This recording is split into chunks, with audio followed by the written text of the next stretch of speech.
नमस्कार, जय हिंद, जय भारत। मैं अभिषेक और आप देख रहे हैं हमारा YouTube channel Rudra IAS academy. दोस्तों, एक बार फिर से आप सभी का हमारे इस यूट्यूब चैनल पे हार्दिक स्वागत है।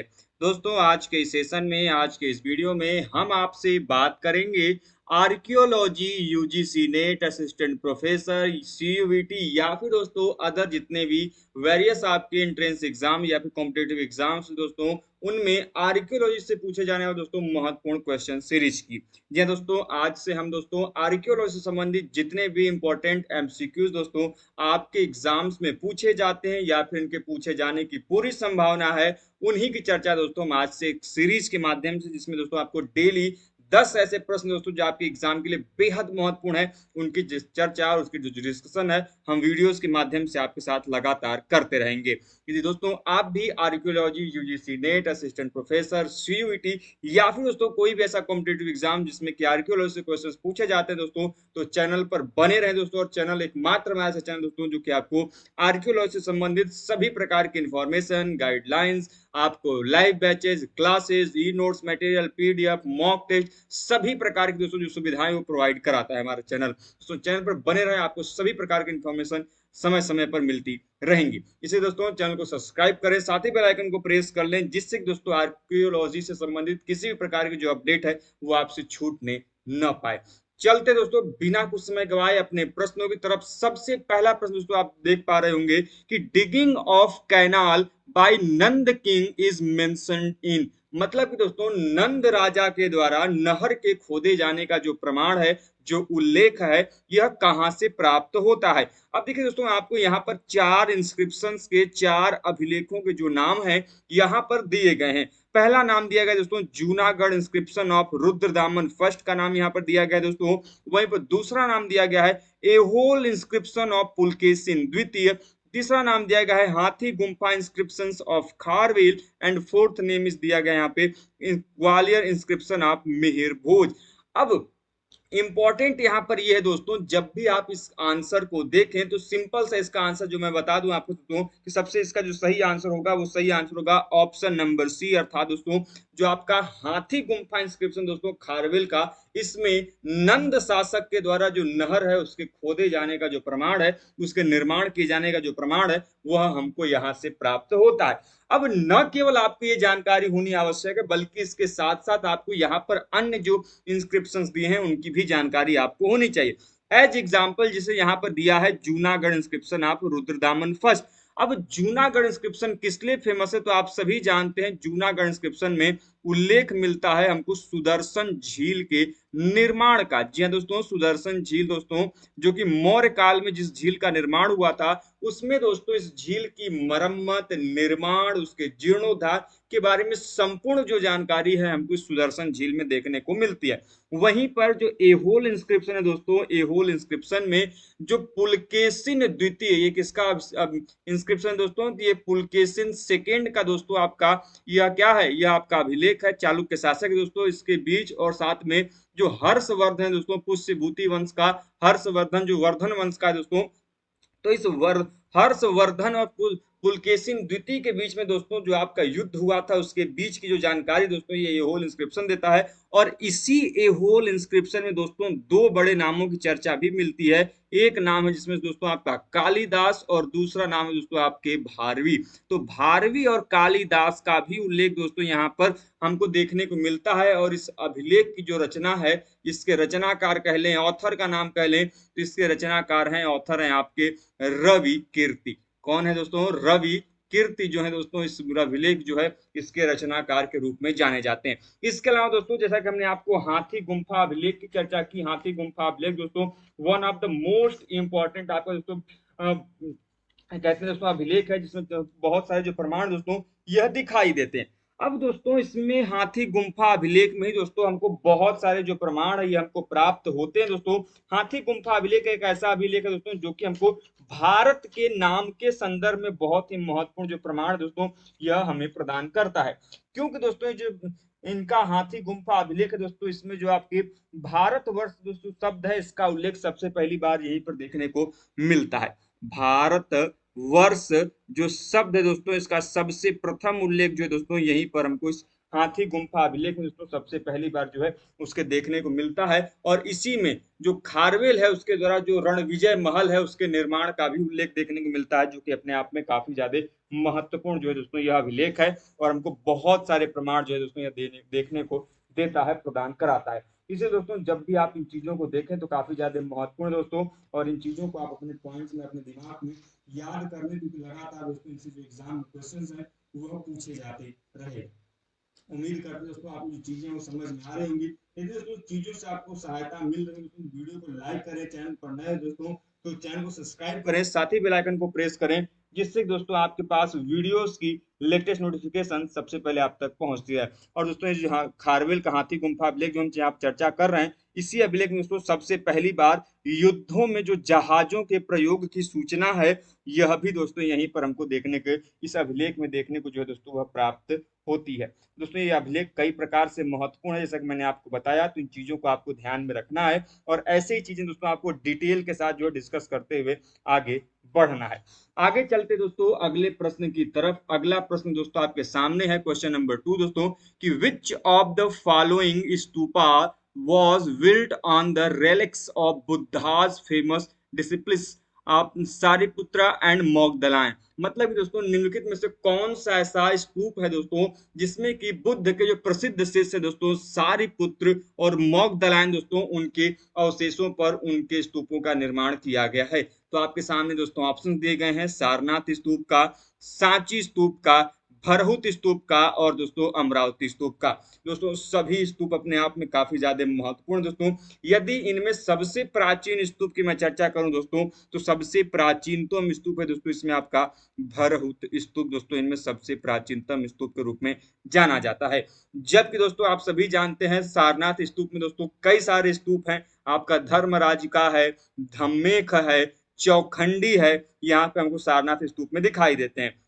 इसके अलावा दोस्तों सांची स्तूप आप लोगों ने नाम जाना ही होगा, सुना ही होगा। और अमरावती दोस्तों ये अलंकरण के मामले में दोस्तों, डेकोरेशन के मामले में ये काफी अच्छा हमको जो जानकारी दोस्तों यह स्तूप हमको प्रदान कराता है। लेकिन प्रश्न यहाँ पर ये है कि भैया ये जो आपका स्तूप है जिसपे कि आपका सारिपुत्र और मोगदलायन के प्रमाण की चर्चा मिलती है, वह कौन सा स्तूप है दोस्तों, तो आपका है ऑप्शन नंबर बी, अर्थात दोस्तों सांची स्तूप है दोस्तों, जिसका संबंध आपके मौर्य काल से दोस्तों, मौर्य काल में इस स्तूप का दोस्तों नींव रखा गया था, मौर्य काल में इसकी स्थापना की गई थी। बाद में दोस्तों यहाँ पर अलग से जो रेलिंग वगैरह जो इसकी है, जो आपके तोरण गेट है दोस्तों, उनका निर्माण अलग कालों में जाकर हुआ। लेकिन दोस्तों ये सांची स्तूप दोस्तों आपके जो सारिपुत्र और मोगदलायन है उनके अवशेषों पर इनका जो है इस स्तूप का जो निर्माण है वह कराया गया था। अब दोस्तों जैसा कि हम जनरल सेंस में जानते हैं कि जो स्तूप हैं वह बौद्ध धर्म के ही संदर्भ में हमको प्रमाण मिलते हैं, लेकिन ऐसा नहीं है दोस्तों। बौद्ध धर्म के अलावे जैन धर्म में भी स्तूपों का प्रचलन रहा है दोस्तों। और ऐसे जैन धर्म के स्तूप के प्रमाण हमको कहाँ से मिले दोस्तों, तो इनके स्तूप के प्रमाण मिले दोस्तों हमको मथुरा से। और मथुरा में दोस्तों एक स्थान है, आप लोगों ने जरूर नाम सुना होगा, कंकाली टीला का। जी हाँ दोस्तों, जो कंकाली टीला है दोस्तों वहां से हमको जैन स्तूप के जो प्रमाण है दोस्तों यह हमको वहां से प्राप्त है। आगे चलते दोस्तों अगले प्रश्न की तरफ। अगला प्रश्न आपके सामने है कि arrange the following human ancestors in chronological order. मतलब कि दोस्तों यहाँ पर चार आपके मानव के पूर्वजों के नाम दिए हैं, ह्यूमन एंसेस्टर्स के नाम दिए हैं। इनमें कौन पहले आया कौन बाद में आया दोस्तों, इनको आपको क्रोनोलॉजिकल ऑर्डर में आपको सेट करना है। सबसे पहले दोस्तों यहाँ पर नाम दिया गया रामापिथेकस का, दूसरा ऑस्ट्रेलोपिथेकस अफ्रीकेनेंसिस का, दूसरा ड्रायोपिथेकस का, चौथा आपका ऑस्ट्रेलोपिथेकस एमेंसिस का। अब एक चीज समझने का प्रयास कीजिएगा दोस्तों, जब हम ऑस्ट्रेलोपिथेकस की बात करते हैं दोस्तों तो ऑस्ट्रेलोपिथेकस के मुख्यतः हमको कई सारे वैरायटी हालांकि देखने को मिलते हैं, लेकिन मुख्यतः हम दो जानते हैं, एक ऑस्ट्रेलोपिथेकस अफ्रीकेनस और दूसरा ऑस्ट्रेलोपिथेकस अफ्रेंसिस। लेकिन यहाँ पर दोस्तों जो नाम है वहां पे अफ्रेंसिस और दोस्तों आपका एनेमेंसिस दोनों के नाम दिए दोस्तों। तो इनमें कौन पहले आया कौन बाद में आया, इसमें दोस्तों एक की जो खोज है रेमंड डॉट के द्वारा की गई है, दूसरा दोस्तों जो डोनाल्ड जॉनसन है उनके द्वारा की गई है। हमने इस पे दोस्तों आपको अलग से वीडियो बना के इस पे चैनल पे अपलोड भी किया हुआ है, आप चाहें तो दोस्तों जो वो वीडियो है वहां पर जाकर देख सकते हैं इसका सही आंसर क्या होगा। अब देखिए दोस्तों इसके सामने मैं आपको क्रोनोलॉजिकल ऑर्डर के ऑप्शंस भी मैं दे रहा हूँ, इसका सही आंसर क्या होंगे, तो इसका सही आंसर होगा दोस्तों ऑप्शन नंबर डी। जी दोस्तों ऑप्शन नंबर जो डी है इसका क्या हो जाएगा, सही हो जाएगा। अर्थात दोस्तों इनमें से सबसे पहले नंबर पे आएगा आपका ड्रायोपिथेकस, उसके पश्चात दोस्तों आपका आएगा रामापिथेकस, जिसके प्रमाण हमको दोस्तों शिवालिक रीजन में, जो आपका भारतीय उपमहाद्वीप में दोस्तों जो शिवालिक क्षेत्र हिमालय का, वहां से उसके प्रमाण प्राप्त हुए दोस्तों। उसके पश्चात दोस्तों आपका ऑस्ट्रेलोपिथेकस एनामेंसिस दोस्तों, और सबसे लास्ट में दोस्तों जो है ऑस्ट्रेलोपिथेकस अफ्रीकेनस, जो दोस्तों इसके प्रमाण हमको दिखाई देते हैं। इस वजह से दोस्तों इसका ऑप्शन नंबर जो डी है दोस्तों वो क्या हो जाएगा, बिल्कुल सही हो जाएगा। दोस्तों जब भी हमने आपसे चर्चा की है ऑस्ट्रेलोपिथेकस के संदर्भ में, बाकी अन्य पूर्वजों के संदर्भ में दोस्तों, तो हमने बहुत ही डिटेल में दोस्तों हम लोगों ने आपसे इन चीजों को बताने का प्रयास किया है, और हमने कोशिश की है कि आप इन चीजों को समझ पाए। क्योंकि दोस्तों 1925 में सबसे पहली बार जो रेमंड डार्ट दोस्तों, इनको जो दक्षिण अफ्रीका का ट्रांसवाल वाला इलाका है दोस्तों, जहाँ पे टोंग नामक एक स्थान है, उसको हम लोग इसी के कारण दोस्तों जो ऑस्ट्रेलोपिथेकस के अवशेष हैं, जो रिमेन्स हैं, जो फॉसिल है, उसको टोंग बेबी भी कहा जाता है। आपके कभी कभी क्वेश्चन एग्जाम में बनते हैं कि जो टोंग बेबी है, जो आपका टोंग फॉसिल है, उसका संबंध किस मानव पूर्वज से जोड़ा जाता है दोस्तों, तो जो टोंग बेबी है उसका संबंध आपके ऑस्ट्रेलोपिथेकस से जोड़ा जाता है। दोस्तों टोंग बेबी कह लें या फिर टोंग अवशेष कह लें, इसका प्रमाण दोस्तों ऑस्ट्रेलोपिथेकस से जोड़ा जाता है। उसकी खोज दोस्तों आपके रेमंड डार्ट के द्वारा की गई थी दोस्तों, रेमंड डार्ट के द्वारा दोस्तों 1925 में दोस्तों की गई थी, जो कि अपने आप में काफी ज्यादा महत्वपूर्ण दोस्तों। और इनको यहाँ से दोस्तों जो खोपड़ी प्राप्त हुई थी, इसको इन्होंने ऑस्ट्रेलोपिथेकस दोस्तों कहा था। अब इसके साथ में दोस्तों अलग अलग समय में अलग अलग दोस्तों कई सारे नाम इनको दिए गए, जिनमें दोस्तों क्या आप ये नाम जो है यहाँ पर देखने को आपको प्राप्त हो रहे हैं। आगे चलते दोस्तों अगले प्रश्नों की तरफ। अगला प्रश्न दोस्तों आपके सामने है। प्रश्न है दोस्तों आपको यहाँ पर एक बार फिर से दोस्तों आपको मैच कराना है। लिस्ट वन में दोस्तों आपको यहाँ पर फैक्ट दिए है दोस्तों, जो कि फैक्ट है दोस्तों आपको अलग अलग कालों के हैं दोस्तों, कुछ इसमें पुनः पुस्तकों के नाम दिए गए हैं दोस्तों। यहाँ पे जो लिस्ट वन है दोस्तों, ये आपके बुक्स के नाम दिए गए हैं, और लिस्ट टू है जो दोस्तों उनके ऑथर्स के जो नाम है वो आपको यहाँ पर दोस्तों देखने को मिल रहे हैं। अब इनको क्या करना है दोस्तों, आपको मैचिंग कराना है। बहुत सिंपल है। इसमें आपको इसकी बुक का नाम दिया गया the birth of Indian civilisation, दूसरा रामायण अ मिथ और रियलिटी, तीसरा द पर्सनालिटी ऑफ इंडिया। आप सभी जानते हैं इनके लेखक का नाम, इसे बताने की आवश्यकता है नहीं। बी सुब्बा राव ने दोस्तों पर्सनालिटी ऑफ इंडिया जो है पुस्तक लिखा है, और इन्होंने देवनी मोरी जैसे आर्कियोलॉजिकल साइट दोस्तों, इसको भी एक्सकवेट करने का काम दोस्तों बी सुब्बा राव के द्वारा किया गया था। इसके अलावा दोस्तों एंशिएंट इंडियन न्यूमिस्मेटिक्स ये पुस्तक है, इसको आपको क्या करना है, इसको मैचिंग कराना है। तो सी का दूसरा कहां पर आपको दिखाई दे रहा है, सी का दूसरा कहां पर दिखाई दे रहा है, किस ऑप्शन में दिखाई दे रहा है, ये आपको बताना है। बताएं इसका सही आंसर क्या होगा। बहुत सिंपल सा है, साधारण सा है, कोई इसमें दिक्कत होनी नहीं चाहिए। इसका सही आंसर क्या होगा दोस्तों, इसका सही आंसर होगा ऑप्शन नंबर ए, अर्थात दोस्तों जो आपका the birth of Indian civilisation है दोस्तों, इसका सही आंसर होगा दोस्तों बी एंड आर अल्चिन दोस्तों पुस्तक है, यह लिखी गई थी। इसके अलावा दोस्तों जो रामायण मिथ और रियलिटी की बात करते दोस्तों, तो जो रामायण मिथ एंड रियलिटी दोस्तों ये लिखा था आपके एच डी सांकलिया के द्वारा दोस्तों, जबकि दोस्तों ये जो आपका द पर्सनालिटी ऑफ इंडिया है ये बी सुब्बा राव के द्वारा लिखा गया था। और दोस्तों आपका एंशिएंट इंडियन न्यूमिस्मेटिक्स जो पुस्तक है दोस्तों, ये लिखा था आपके एस के एन चक्रवर्ती के द्वारा। आगे चलते दोस्तों अगले प्रश्न की तरफ। अगला प्रश्न आपके सामने दोस्तों। इसके पहले दोस्तों हम आगे के प्रश्नों की चर्चा करें, जल्दी से दोस्तों एक बार वीडियो को लाइक कर दीजिए, चैनल पर नए दोस्तों तो चैनल को सब्सक्राइब कर लीजिए, साथ ही बेल आइकन को प्रेस कर लीजिए, इससे दोस्तों आपके पास वीडियोस की लेटेस्ट नोटिफिकेशन सबसे पहले आप तक पहुंचती रहे। और दोस्तों मैं आपसे ये भी कहना चाहूंगा कि दोस्तों जो अभी आपने बुक्स एंड ऑथर के क्वेश्चंस को दोस्तों देखा, मैंने बुक्स के ऊपर दोस्तों एक ऑलरेडी वीडियो बना चुके हैं, चैनल पे अपलोडेड है वो वीडियो, दोस्तों आप जाएं उनको वॉच आउट करें और दोस्तों उससे संबंधित जानकारी को वहां पे प्राप्त करें।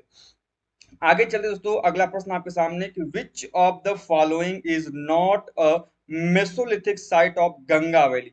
ध्यान रखिएगा, इस आंसर को करने से पहले आपको ध्यान रखना है, ये बात कर रहा है कि कौन से गंगा वैली में स्थित मेसोलिथिक साइट नहीं है, मध्य पाषाणिक पुरास्थल नहीं है। तो आपके सामने ऑप्शन दिए गए हैं सराय नाहर राय के, दूसरा महदहा के, तीसरा बागोर के, एंड दोस्तों जो चौथा है दमदमा का। तो कौन सा इसका सही आंसर होगा ये आपको बताना है। बहुत सिंपल सा क्वेश्चन है, इसमें किसी को दिक्कत होना नहीं चाहिए दोस्तों। बागोर पुरास्थल जिसके दोस्तों अपर पैलियोलिथिक साइट से इसके प्रमाण हमको प्राप्त दोस्तों, जो बाकी आपका सराय नाहर राय की बात कर रहे हैं, महदहा की बात कर रहे हैं दोस्तों, चाहे फिर आप दमदमा की बात कर रहे हैं, ये सभी के सभी पुरास्थल दोस्तों मेसोलिथिक पेड़ से संबंधित है, और इनके प्रमाण हमको जो मध्य गंगा घाटी का क्षेत्र दोस्तों वहां से प्राप्त होता है। और दोस्तों इन सभी पुरास्थलों से जो मानव समाधान है, ह्यूमन बरियर से दोस्तों, इनके भी प्रमाण हमको यहाँ से प्राप्त हैं। और हमने इसके बारे में डिटेल में जो क्लास है आपकी मेसोलिथिक पीरियड की, उसमें हम लोगों ने इसके बारे में डिटेल में कौन से लेयर से कौन से प्रमाण प्राप्त होते हैं, यहाँ पर एक्सप्लोरेशन का कार्य किसके द्वारा किया गया, एक्सकेवेशन किसके द्वारा किया गया, सब कुछ दोस्तों हम लोगों ने उस क्लास में डिस्कस किया है। आगे चलते दोस्तों, अगला प्रश्न आपके सामने है, who devised the carbon 14 dating method. मतलब दोस्तों जो कार्बन 14 डेटिंग मेथड, ये किसके द्वारा दोस्तों जो है इसको शुरू किया गया था, इसका खोज किया गया था या इसका प्रचलन किया गया था। तो दोस्तों आपके सामने ऑप्शन दिए गए हैं, ए डेनियल विलियर्ड, एफ लिब्बी, के वी रमन या फिर के पी ओकले। तो बहुत सिंपल सा, इसमें किसी को बताने की आवश्यकता है दोस्तों। Option number B F Willard Libby का दोस्तों 1949 में दोस्तों सबसे पहली बार जो है कार्बन 14 डेटिंग दोस्तों, जिसमें भी कार्बन की मात्रा दोस्तों मौजूद होती है, उसकी डेटिंग के लिए यह प्रयोग किया जाता है। एज एग्जाम्पल से जले हुए दाने हैं, ठीक है दोस्तों, या फिर कोई लकड़ी का टुकड़ा भी प्राप्त है दोस्तों जो कि जला हुआ है, उसकी भी डेटिंग इससे की जाती है। आप सभी जानते दोस्तों आर्कियोलॉजी के कॉन्टेक्स्ट में दो प्रकार की डेटिंग होती है, एक रिलेटिव डेटिंग, एक एब्सोल्यूट डेटिंग। रिलेटिव डेटिंग दोस्तों रिलेटिव कंपैरिजन के हिसाब से उसकी डेटिंग निकाली जाती है, और वो डेटिंग दोस्तों आपकी सोलर डेटिंग में नहीं आती, अर्थात दोस्तों सौर वर्ष में किसी डेट में नहीं निकाली जाती, बल्कि किसी तुलना के आधार पर निकाली जाती है कि यदि कोई ए आर्कियोलॉजिकल रिमेन्स इतना साल पुराना है, तो यदि उसी के सिमिलरिटीज के हिसाब से, उसी की कैरेक्टरिस्टिक्स के हिसाब से कोई दूसरा हमको आर्कियोलॉजिकल रिमेन्स प्राप्त हो रहा है, तो वो भी उतना ही पुराना होगा। तो ये जो कंपैरिजन है, ये आपकी रिलेटिव डेटिंग होती है। हमने ऑलरेडी इस पे आपकी क्लास ले चुके हैं, ऑलरेडी इस पे वीडियोस हो चुकी हैं, आप चाहे तो उसको वॉच आउट कर सकते हैं। इसके अलावा जब हम आते हैं आपकी एब्सोल्यूट डेटिंग में, तो एब्सोल्यूट डेटिंग में मैंने आपको बताया साइंटिफिक डेटिंग्स आती हैं, जैसे आपका पोटेशियम आर्गन डेटिंग मेथड हो गया, आपका कार्बन 14 डेटिंग मेथड हो गया, आपका आर्गन पोटेशियम डेटिंग मेथड हो गया। हमने आपको सभी प्रकार की जो डेटिंग मेथोडोलॉजी है सभी हमने आपको बताई है। इसमें आपका बहुत इंपॉर्टेंट है, कई बार एग्जाम में पूछा जाता है, हो सकता है आपको आगे देखने को मिले भी, जो आपकी argon potassium argon dating method, जो कि अपने आप में बहुत इंपॉर्टेंट है, और जिसका प्रयोग हम ज्वालामुखी राख या फिर जो ज्वालामुखी के जमाव हैं उनकी डेटिंग के लिए हम उपयोग में करते हैं दोस्तों, जो कि अपने आप में बहुत इंपॉर्टेंट है। और इस ज्वालामुखी राख के जो किए गए जमाव का सबसे पहला प्रमाण हमको ओल्डुआई गार्ज वैली, जो कि आपकी दक्षिण अफ्रीका के तंजानिया क्षेत्र में स्थित वह पूरा स्थल है, वहां से हमको सबसे पहली बार उसके प्रयोग किए जाने के प्रमाण है जो वहां से प्राप्त होते हैं। तो कुछ इस प्रकार से दोस्तों हम लोगों ने डिटेल में डिस्कशन करेंगे आगे आने वाले सभी समय में। बस चैनल पर आप बने रहे दोस्तों, और आपको सभी प्रकार की इंफॉर्मेशन जो दोस्तों इस चैनल के माध्यम से आपको मिलती रहेगी। आगे चलते दोस्तों, अगला प्रश्न आपके सामने है कि arrange the following in order as they appear in archaeological records. मतलब कि दोस्तों यहाँ पर आर्कियोलॉजिकल रिकॉर्ड्स के हिसाब से, कालानुक्रम के हिसाब से दोस्तों इनको क्या करना है, आपको क्रम करना है कि कौन सी घटना पहले हुई, कौन सी घटना बाद में हुई। तो पहले यहाँ पर दिया दोस्तों इंटेंसिव एग्रीकल्चर, मतलब कि गहन कृषि, इंसिपिटेंट एग्रीकल्चर, मतलब कि दोस्तों जो शुरुआती कृषि है। तीसरा इंटेंसिव फॉर्जिंग, मतलब कि गहन जो है दोस्तों आपका फॉर्जिंग, मतलब घुमंतु जीवन कह ले एक प्रकार से, या खाद्य संग्राहक वाली स्थिति कह ले। पहला चौथा दोस्तों इंटेंसिव हंटिंग, मतलब कि दोस्तों बहुत ही ज्यादा तरीके से ये भोजन को एकत्र करना, सॉरी शिकार करना जो दोस्तों, यह ऑप्शन में दिया गया। इसका सही आंसर क्या है दोस्तों, इसको बताना है। इसको सही आंसर दोस्तों ऑप्शन नंबर डी सबसे पहले दोस्तों, आपका ऑप्शन नंबर 3 सबसे पहले नंबर पे होगा, उसके पश्चात दोस्तों हंटिंग दूसरे नंबर पे होगा, उसके पश्चात दोस्तों आपका एग्रीकल्चर दोस्तों इंसिपिटेंट, और सबसे लास्ट दोस्तों इंटेंसिव एग्रीकल्चर गहन कृषि दोस्तों सबसे लास्ट में आपको पता होता है। इस वजह से इसका ऑप्शन नंबर जो डी होगा वो क्या हो जाएगा, सही हो जाएगा। यदि ये कॉन्सेप्ट आपको इसका आंसर निकालना है दोस्तों, तो आपको जो पैलियोलिथिक से लेके दोस्तों जो आपके नियोलिथिक के बीच में जो मानव के जीवन का आधार रहा है, मानव के जीवन का जो समझ रहा है वो किस प्रकार से रहा है, आप उसको समझेंगे तो हो पाएगा। मानव दोस्तों सबसे पहले क्या करता था, मानव दोस्तों शिकार को एकत्र करता था। शिकार को एकत्र करने के लिए दोस्तों भोजन का संग्रहण करता था, फिर उसने शिकार करना शुरू किया, और शिकार करना शुरू किया दोस्तों तो उसने क्या किया कि भोजन जब एकत्र होने लगा, शिकार करने लगा दोस्तों, तो उसने धीरे धीरे जो है दोस्तों एग्रीकल्चर जो है, प्रारंभिक एग्रीकल्चर उसके तरफ कदम बढ़ाए, जो कि मेसोलिथिक फेज में हमको दिखाई देता है। जब लेटर मेसोलिथिक का फेज आता है दोस्तों, तो वहां से जो मानव है वहां पे धीरे धीरे जो दोस्तों कृषि की तरफ बढ़ता है, और अंत जो आपका दोस्तों आपका जो नवपाषाण काल आता है उसमें उनको गहन कृषि के जो प्रमाण दोस्तों वह दिखाई देते हैं। इस वजह से दोस्तों इसका ऑप्शन नंबर जो डी होगा वो क्या हो जाएगा, सही हो जाएगा। आगे चलते दोस्तों, अगला प्रश्न आपके सामने है, the principle of stratigraphy is borrowed from which of the following disciplines. तो आपके सामने दोस्तों ऑप्शन दिए गए, बहुत सिंपल है, कोई आवश्यकता है नहीं दोस्तों ज्यादा बताने की इसमें। आप सभी जानते दोस्तों जो स्ट्रेटिग्राफी का कॉन्सेप्ट है ये आर्कियोलॉजी का ओरिजिनल कॉन्सेप्ट नहीं है, बल्कि दोस्तों हम लोगों ने इसे जो जियोलॉजी है, भूतत्व विज्ञान दोस्तों, वहां से हम लोगों ने इसे ग्रहण किया है। और दोस्तों इसके दो क्वेश्चंस आपके एग्जाम में बनते हैं कि वर्ल्ड के कॉन्टेक्स्ट में जो आपका ये स्ट्रेटिग्राफी दोस्तों यह किसके द्वारा दोस्तों जो है इसका कॉन्सेप्ट लाया गया था। वहीं पर दोस्तों यदि हम इंडिया में प्रचलन की बात करें तो दोनों क्वेश्चंस बनते दोस्तों, तो ध्यान रखिएगा। वर्ल्ड में दोस्तों इसके प्रयोग में पुरातत्व के प्रयोग में दोस्तों पिट रिवर्स का नाम लिया जाता है दोस्तों। वहीं पर इंडिया के कॉन्टेक्स्ट में दोस्तों इसका नाम जाता है सर मार्टिमर व्हीलर का। जी हाँ दोस्तों, सर मार्टिमर व्हीलर ने दोस्तों सबसे पहली बार इंडिया में जो आपका उत्खनन है उसमें सबसे पहली बार जो है इस स्ट्रेटिग्राफी, जिसको हम लोग स्तरीकरण बोलते हैं हिंदी में, इनके प्रयोग का प्रचलन जो दोस्तों सर मार्टिमर व्हीलर द्वारा किया गया। जबकि विश्व के संदर्भ में उत्खनन में या फिर पुरातत्व के क्षेत्र में इसके प्रयोग की चर्चा दोस्तों आपके पीट रिवर्स दोस्तों इसकी की गई। हमने आपको सभी प्रकार की जो इन्फॉर्मेशन है इसके ऑलरेडी इसके ऊपर वीडियोस बनी हुई हैं कि स्तरीकरण क्या है, किस प्रकार से होती है। बाकी हमने आपको मैप बना के भी समझाया था कि वह लेयर जो कि आपकी भूमि के सबसे ऊपर होगा वह लेयर सबसे नया होगा, स्तर सबसे नया होगा, और जो भूमि के सबसे अंदर लेयर होगा वो सबसे क्या होगा, प्राचीन होगा। तो इसी हिसाब से आपके दोस्तों जिस इस लेयर जो सबसे जिस काल या फिर संस्कृति के प्रमाण मिलेंगे वह संस्कृति सबसे प्राचीन होगी, और ऊपरी लेयर से प्राप्त संस्कृति जो प्रमाण होगा यह सबसे नवीन होगा। इसके अलावा हमने आपको बताया था कि जो संस्कृति की जो आपके गिनती है, जो आपकी काउंटिंग है, ये नीचे से ऊपर की तरफ जाती है, मतलब आपकी 1 2 3 4, और जब हम लेयर की काउंटिंग करते हैं तो ये ऊपर से नीचे की तरफ आती है 1 2 3 4 की तरफ। तो हमने सभी चीजें हमने आपको वहां पर वीडियो के माध्यम से, क्लास के माध्यम से ऑलरेडी आपको बताया हुआ है। आप चाहें तो दोस्तों इस वीडियो को वॉच आउट करें, देखें। लेकिन देखें दोस्तों वो आपकी जो वीडियोस है, जो क्लासेस हैं, वो आपकी पेड बैच की क्लासेस हैं, हमने ऑलरेडी वहां पर आपको जो चीजें हैं वो डिस्कस की हैं। आगे चलते दोस्तों, अगला प्रश्न आपके सामने, the Badami caves were got made by the Chalukyas. वहीं पर दूसरा दिया दोस्तों आपके रीजन कि the region was under the Chalukyan rule. मतलब कि दोस्तों जो बादामी केव है दोस्तों ये किसके अंडर, किसके द्वारा निर्माण कराया गया दोस्तों, तो चालुक्यों के द्वारा निर्माण कराया गया था। और रीजन यहाँ पर दिया गया दोस्तों इसका कि वो जो एरिया है, वो जो क्षेत्र दोस्तों वो चालुक्यों के अधीन था, उनके क्षेत्र के नियंत्रण में था। दोस्तों इसका सही आंसर क्या होगा कि ये सही है कि गलत है, क्या है दोस्तों आपको बताना है। और इसका सही आंसर दोस्तों option number D, both A and R E जो है वो ट्रू है कि दोस्तों बादामों के जो बादामी दोस्तों आपकी गुफाएं हैं उनका जो निर्माण दोस्तों चालुक्य शासकों द्वारा कराया गया था, और वो दोस्तों जो क्षेत्र था ये चालुक्य शासक के अंतर्गत, चालुक्य शासन के अंतर्गत आता था।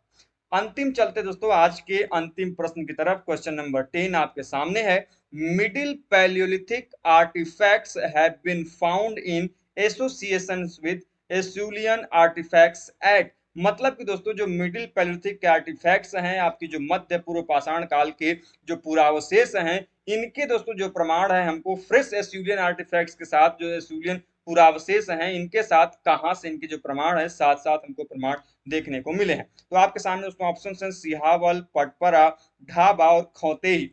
ध्यान रखिएगा दोस्तों, हमने आपको जब सोन घाटी संबंधी जो चीजें शायद मैं पढ़ा रहा था तो वहां पे आपको सिहावल, पटपरा, खौतेई, बागोर जैसे जो आपके जमाव हैं उनकी चर्चा हमने आपसे की थी, और उस संदर्भ में दोस्तों हमने आपसे जानकारी भी शेयर किया था। और इसका सही आंसर क्या होगा दोस्तों, इसका सही आंसर होगा ऑप्शन नंबर बी दोस्तों, जो पटपरा आर्कियोलॉजिकल साइट है दोस्तों, एक प्रकार से खुद ही आर्कियोलॉजिकल साइट भी है दोस्तों, और यहाँ से जो जमाव प्राप्त हुआ था उसको पटपरा जमाव भी कहते हैं। और इसी जमाव से दोस्तों हमको मिडिल पैलियोलिथिक आर्टिफैक्ट्स के साथ साथ दोस्तों वहां पे जो फ्रेश एसुलियन आर्टिफैक्ट्स हैं उनके भी प्रमाण को यहाँ से प्राप्त हुए थे। तो दोस्तों आज के इस सेशन में बस इतना ही। उम्मीद करते दोस्तों कि आपको जो ये वीडियो है पसंद आई होगी। वीडियो दोस्तों आपको किसी प्रकार की सहायता मिली हो तो वीडियो को लाइक करें, चैनल पर नए दोस्तों चैनल को सब्सक्राइब करें, साथ ही बेल आइकन को प्रेस करें, जिससे कि दोस्तों आपके पास वीडियोस की लेटेस्ट नोटिफिकेशन सबसे पहले आप तक पहुंचती रहे। मिलते दोस्तों इसी प्रकार की इंफॉर्मेशन, क्वेश्चंस और नए क्वेश्चंस के साथ नेक्स्ट वीडियो में। तब तक के दोस्तों आप स्वस्थ रहें, मस्त रहें। जय हिंद, जय भारत,